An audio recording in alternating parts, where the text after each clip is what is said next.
Hello everyone, welcome back to How to Solver. Today in this video, I'm gonna show you how to edit image with Snapchat. For this, you have to go to your Snapchat first.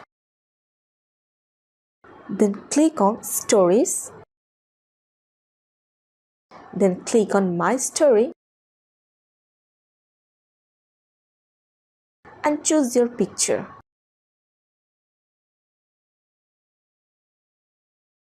Here you can see different options to edit your image. You can add a sound, whatever you want. You can text here by clicking here. Here you can see different font. Here you can see different stickers.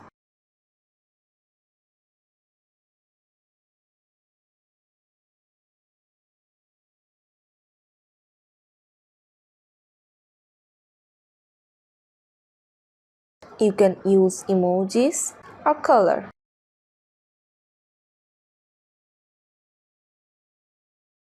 You can erase any option whatever you want. I want to cancel it. You can add here any link. By clicking here, you can zoom in and zoom out of this picture. So that's it. So this is how you can edit image with Snapchat. So guys, that's it. You can do this. I think this video is very helpful to you. If it was, then give a thumbs up and hit the subscribe button, and thanks for watching.